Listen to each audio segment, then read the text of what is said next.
Sud Radio, le numérique pour tous, Vanessa Pérez. Bonjour et bienvenue dans le numérique pour tous, l'émission dédiée au digital, à l'innovation et à la tech responsable. Et aujourd'hui, on va plonger dans l'univers de la santé du futur. Alors, qui de l'intelligence artificielle ou des cliniciens nous soigneront demain?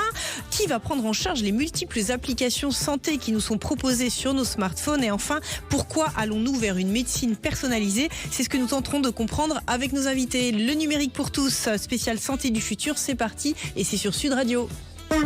Sud Radio, le numérique pour tous, Vanessa Pérez. Et pour commencer cette émission, une femme qui travaille au futur de la santé. Elle est vice-présidente Life Science au sein de Capgemini Invent. Camille Madelon, bonjour, on est ravis de vous avoir en plateau. Bonjour. Alors Camille, aujourd'hui, on assiste au développement d'une multitude d'applications disponibles sur nos smartphones pour aller mieux, pour mesurer nos constantes, pour voir notre état de santé. C'est sérieux ou alors c'est une véritable tendance de fond dans l'industrie de la santé ? Alors écoutez, c'est déjà très sérieux, c'est également une tendance de fond et je dirais même une révolution silencieuse parce que c'est en train de changer totalement la façon dont on imagine aujourd'hui l'interaction entre patients, médecins et également le suivi de toutes les maladies chroniques, les diagnostics et toute la partie de sortie d'hôpital également. Donc je pense qu'on a tous un smartphone aujourd'hui. Et imaginez que via un smartphone, vous allez pouvoir suivre votre pathologie chronique, votre diabète par exemple. Vous allez pouvoir vous diagnostiquer, par exemple en mettant un selfie qui vous va prendre vos constantes. Vous allez pouvoir regarder votre problème de peau, avoir un premier diagnostic de dermatologie. Tous ces éléments, ça paraît assez science-fiction et pourtant c'est aujourd'hui. Alors on va prendre le cas de 2 ou 3 applications très concrètes pour que visuellement nos auditeurs puissent comprendre. Parlez-nous d'applications sérieuses qu'il faut surveiller et qui vont jouer un rôle dans notre quotidien dans les années à venir. Alors, écoutez, je peux vous prendre quelques exemples. Je le citais à l'instant. Donc, vous avez une application où vous faites un selfie de votre visage et vous allez avoir une capacité à avoir votre rythme cardiaque, bientôt toute la partie artérielle, par le biais en fait de lumière qui est capturée par le visage et par l'effet de photo. Donc ça, c'est quelque chose qui existe aujourd'hui. Une société qui s'appelle Quantique de Future for Care où Capgemini travaille de concert. C'est un exemple parmi d'autres. Vous avez aussi de la possibilité de prendre, je vous le disais à l'instant, une photo de votre problème de peau. Une autre société qui s'appelle Knife par exemple, où là vous allez avoir un pré-diagnostic indiquant ce qu'il y a de problématiques par exemple sur votre peau. Et on a une intériorité, Camille, c'est-à-dire que on est en mesure de dire, effectivement, des patients qui ont utilisé cette application, maintenant, depuis 6 mois, 1 an, on voit une amélioration, soit dans la relation avec le professionnel de santé, ou alors dans le traitement au quotidien, ou alors c'est juste un service supplémentaire marginal par rapport au service que l'on avait avant. Non, clairement. Alors, clairement, ce qu'on voit, c'est plusieurs choses. D'une part, le patient prend contrôle de sa maladie, donc c'est quelque chose qui lui permet de mieux faire son suivi. Donc la deuxième chose, c'est que le médecin qui aujourd'hui, on le sait, a des problèmes de ressources en termes de médecins, a la possibilité d'avoir un suivi plus personnalisé de son patient. Et puis pour les hôpitaux aussi, ça leur permet de décharger certains. Alors le terme est peut-être pas forcément le plus courant pour le grand public, mais leur permet de faire en sorte que les patients reviennent plus rapidement chez eux et donc de faire un traitement et un suivi à distance des premiers symptômes lorsqu'ils rentrent de l'hôpital. Alors moi j'ai quand même une question, Camille, c'est toutes ces données que l'on donne comme ça impunément au service de son bien-être au quotidien. On sait aujourd'hui qu'il y a quand même une circulation, que beaucoup d'entre elles sont hébergées sur des serveurs américains. Oui. Comment on peut avoir la certitude qu'on n'est pas épié et qu'on n'a pas effectivement toute cette connaissance qui peut-être, si après on souscrit une assurance, un crédit, etc., nous pénaliser? Alors c'est une très bonne question. Il faut effectivement mettre des garde-fous. Il y a des garde-fous de cybersécurité, des garde-fous derrière d'hébergement des données, du consentement du patient. Donc tous ces éléments sont essentiels pour faire en sorte que le patient ait confiance, qu'il sache comment ces données sont utilisées. Elles sont utilisées pour lui, pour les consentements ou pour on va dire les fonctions que le patient a acceptées. Donc ça, c'est très important, effectivement, pour que le système de soins ait la possibilité d'utiliser ces données de façon sécurisée et en toute confiance. Alors, il y a une autre évolution dont on parle partout, c'est celle de l'intelligence artificielle au service de l'industrie du médicament, donc qui accompagne la réalisation de molécules, certaines modélisations. Dans quelle mesure cette intelligence artificielle va permettre vraiment d'accélérer les choses et surtout de faire gagner, d'un point de vue économique, certains laboratoires? Alors, c'est effectivement quelque chose qui est en train de transformer toute la chaîne pharmaceutique, de la recherche et développement jusqu'à la partie commerciale. Donc, sans rentrer dans tous les cas d'usage, parce qu'il y en a un certain nombre, je voudrais juste prendre deux domaines, le domaine de R&D et le domaine commercial. Et je m'appliquerai peut-être plus sur le premier, la première partie. Donc, en recherche, vous savez qu'aujourd'hui, une molécule, c'est à peu près 2,6 milliards d'euros pour développer un nouveau traitement, donc c'est des coûts très importants. Et l'intelligence artificielle va permettre d'accélérer tout le développement. Donc en faisant des modélisations, en travaillant sur une recherche beaucoup plus aboutie en fait des cibles. Et on a aujourd'hui les premiers médicaments qui sortent, qui ont été complètement conçus par intelligence artificielle. Donc ça, c'est un premier élément. Ensuite, le temps de développement d'un médicament, ça nécessite des phases cliniques, de tests auprès des patients. D'abord des patients sains en phase 1, puis ensuite des patients qui ont des problèmes eux-mêmes qui rencontrent la pathologie, donc phase 2, 3 et 4. Et ça, pareil, l'intelligence artificielle va pouvoir revoir les protocoles, préciser les segmentations de patients de façon plus forte et aussi faire le suivi avec ces éléments de suivi à distance qui permettent d'ouvrir à plus de recrutement de patients. Camille, on voit de plus en plus d'acteurs comme Google, Amazon, des grandes plateformes qui interviennent dans le domaine de la santé alors que ce n'était pas leur métier de base. Comment vous expliquez ce phénomène ? Alors d'une part, la santé est une problématique qui ne va pas partir, et qui nécessite aussi beaucoup de ressources, et la technologie peut accélérer l'accès au diagnostic, accélérer le suivi des patients. Et donc c'est des problématiques qui sont très importantes avec des coûts de santé. On dit aux États-Unis c'est à peu près 18% du PNB qui est dépensé en santé. Donc vous voyez que derrière il y a des solutions à apporter et la technologie est très importante. Camille, pour conclure en 30 secondes, est-ce qu'à terme il est possible d'envisager une médecine totalement personnalisée qui correspondrait exactement aux besoins de chacun des patients? Alors vous avez déjà une médecine personnalisée via les médecins aujourd'hui qui font des ordonnances et des traitements personnalisés. Mais au-delà de ça, c'est vrai que quand on regarde la nouvelle tendance de thérapie cellulaire, thérapie génique, vous allez accéder effectivement à un développement de médicaments, un développement de traitement qui est lié à chaque individu.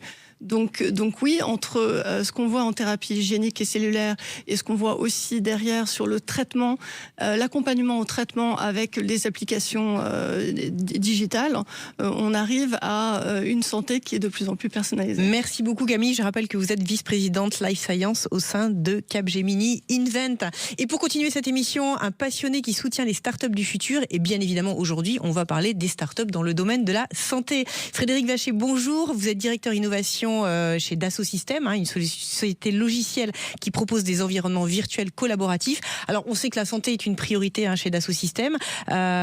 Concrètement, dans quel domaine intervenez-vous particulièrement ? Bonjour à tous. Alors, chez Dassault Systèmes, la santé, effectivement, c'est un sujet sur lequel on investit depuis très longtemps. Historiquement, les équipements médicaux, puisque l'ensemble de ces fabricants conçoivent leurs solutions avec nos solutions en 3D. Mais on investit maintenant suivant deux autres axes, qui est l'axe modélisation moléculaire, pour inventer des nouvelles molécules, on en a parlé, dans le monde digital. Donc finalement, la spirale de l'innovation telle qu'elle a été digitalisée pour un avion, une voiture, une armoire, mais pour le service du médicament, de l'idée jusqu'à la mise sur le marché. Et puis, troisième axe sur la modélisation des organes de patients à partir de l'imagerie médicale pour avoir le jumeau virtuel de votre organe à vous afin d'améliorer les soins. Alors Frédéric, vous pilotez ce qu'on appelle l'incubateur de start-up chez Dassault Systèmes. Concrètement, qu'offrez-vous à ces start-up dans le cadre de leur développement ? Alors le 3D Experience Lab accompagne des start-up en démarrage. On va leur offrir accès à logiciels, plateformes, mais surtout des experts dans leur domaine qui vont leur permettre de faire bien rapidement. L'écueil d'une start-up, notamment au démarrage, c'est les problématiques d'industrialisation. Elles ont souvent de bonnes idées, elles vont jusqu'à faire des présentations pour lever des fonds, prototyper, mais ensuite industrialiser, mettre sur le marché, rencontrer le tissu industriel, s'internationaliser, ce sont des vraies difficultés et on est là pour les accompagner. Alors Frédéric, on est en octobre, je le rappelle, et qui dit octobre dit octobre rose, et justement contre toute attente, vos solutions permettent d'accompagner les femmes atteintes d'un cancer du sein, notamment grâce à une innovation qui s'appelle Lattice Médical. Est-ce que vous pourriez nous en dire davantage ? Oui, alors Lattice Médical est une jeune start-up. L'idée est d'aider à la reconstruction du sein après cancer. Aujourd'hui, les femmes sont dépourvues de solutions. Et l'idée, c'est de designer en 3D, à partir du jumeau virtuel du corps, une structure en lattice qui va être... Le lattice, donc Lattice, c'est une structure comme un grillage, vous voyez, en fait. Donc extrêmement épuré et avec des trous. D'accord. Je vais faire une analogie, comme si un lierre allait se reconstruire sur une structure grillagée. Donc l'idée, c'est d'insérer cette structure et faire en sorte que les tissus humains viennent se reconstruire autour de cette structure. Seulement, cette structure, elle est imprimée en biomatériaux. Même matériaux que le point de suture, qui finalement se résorbe dans le sang et qui est digéré... qui se résorbe dans le corps et qui est digéré par le corps. Donc là, l'idée, c'est de faire en sorte que finalement, il n'y ait plus de prothèse à la fin. Le corps soit reconstruit à la forme, sans prothèse. Alors Frédéric, l'une des startups que vous accompagnez travaille notamment sur des prothèses pour athlètes, c'est bien ça ? Oui, effectivement, Vanessa. Alors la prothèse, c'est un sujet, puisqu'on parle de médecine personnalisée, il n'y a rien de plus personnel qu'un morceau de corps humain, que ce soit un os, une mâchoire, etc. Et donc on accompagne un certain nombre de startups au sens large sur ces sujets. Une qui s'appelle Hopper dans le sud de la France, qui permet de faire des lames pour que des handicapés physiques puissent recourir en matériaux composites. Alors là, l'innovation, elle est dans l'économie circulaire. C'est-à-dire que cette start-up va récupérer des matériaux composites issus de l'aviation, d'Airbus, pour en faire des prothèses. Et donc, du coup, ça met à disposition à un prix abordable ces prothèses qui, jusqu'à présent, sont très chères. Un autre exemple, Lucide Implant, en Inde. Là, on va reconstruire en 3D, à partir d'imagerie médicale, le crâne d'un patient pour designer en 3D les implants qui seront donc de fait sur mesure. Ces implants seront imprimés en 3D et directement, à travers la chirurgie, pour faire en sorte que le patient recouvre sa forme. Il faut à peu près 100 implants par mois déjà, en Inde. C'est beaucoup.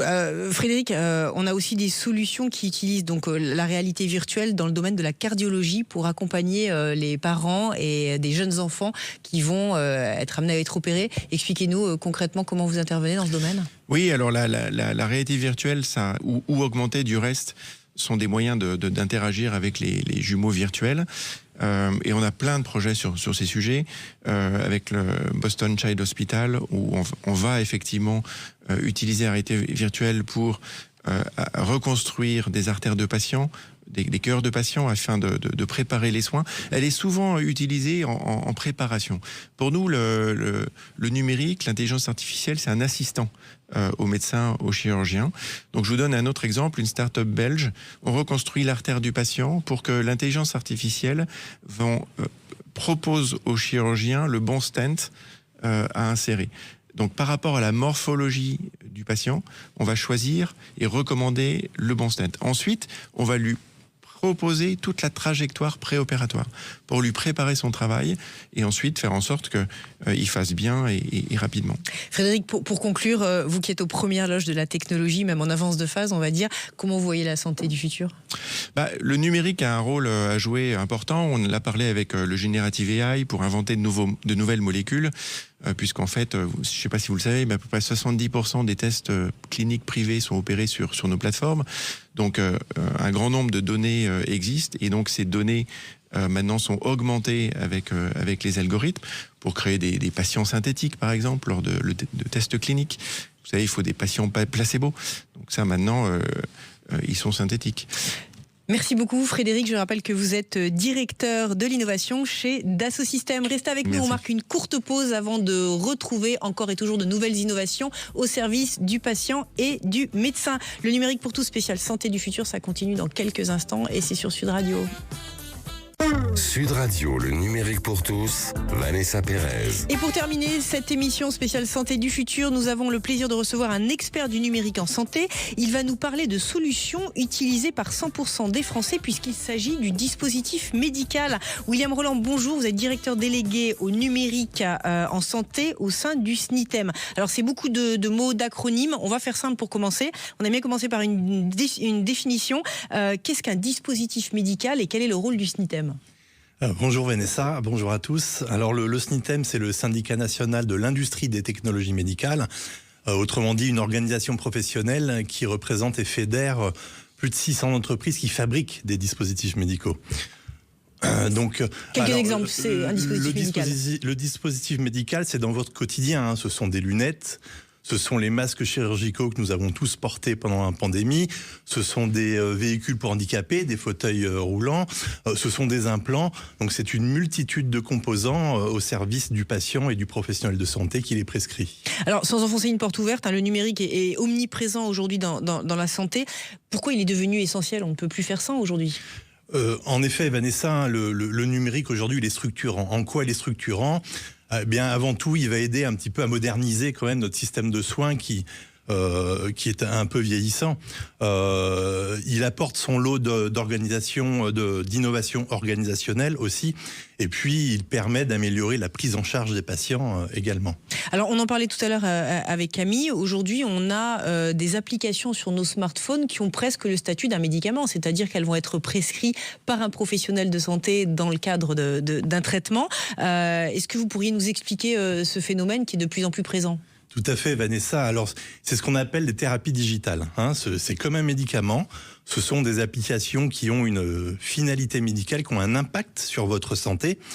Et bien évidemment, à l'instar du médicament, ces thérapies digitales, elles sont évaluées, bien entendu, pour évaluer le bénéfice médical qu'il peut apporter, le bénéfice clinique qu'il apporte aux patients.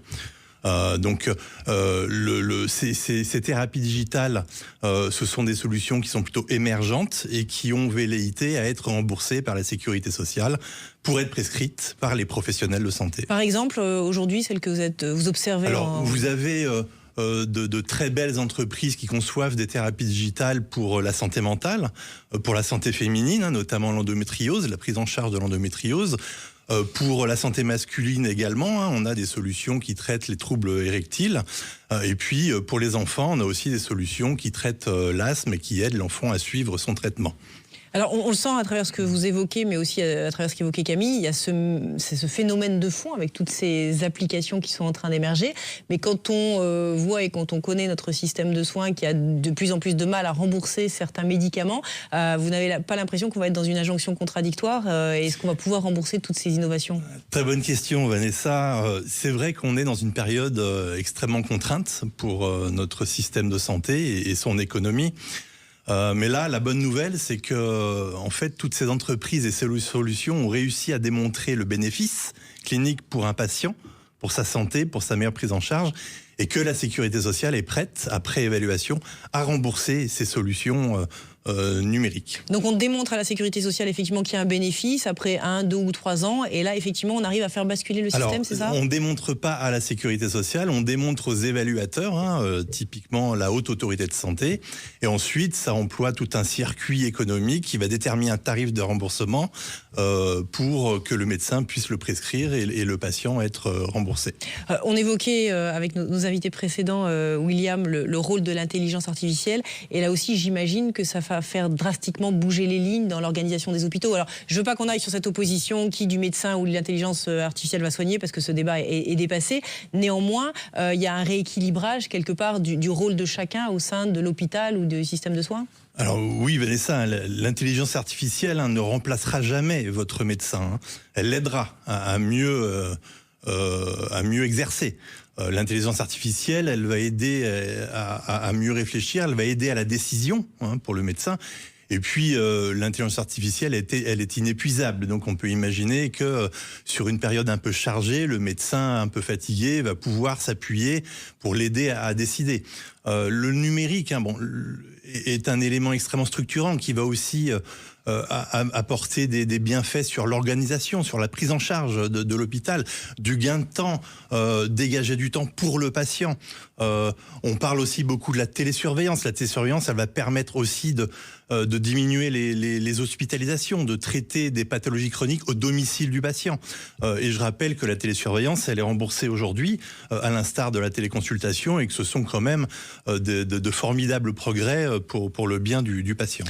William, quand je vous écoute, j'ai le sentiment que la médecine de demain, en fait, elle va s'opérer au sein du domicile du patient, qui va être de plus en plus accompagné par ces nouvelles technologies et ce numérique. C'est un peu comme ça qu'il faut voir les choses ? En effet, on va permettre au patient d'être moins stressé, de rester chez lui. Notamment, la télésurveillance fait partie de ces outils sur lesquels on compte pour diminuer les temps d'hospitalisation ou les éviter. Et puis, finalement, si on prévient, on guérit mieux. Merci beaucoup William, Camille et Frédéric pour vos éclairages sur la santé du futur. Le numérique pour tous, c'est fini pour aujourd'hui. Et pour prolonger la discussion, on se retrouve sur vos réseaux sociaux préférés. Je vous souhaite une excellente fin de week-end. Prenez soin de vous et je vous dis à la semaine prochaine.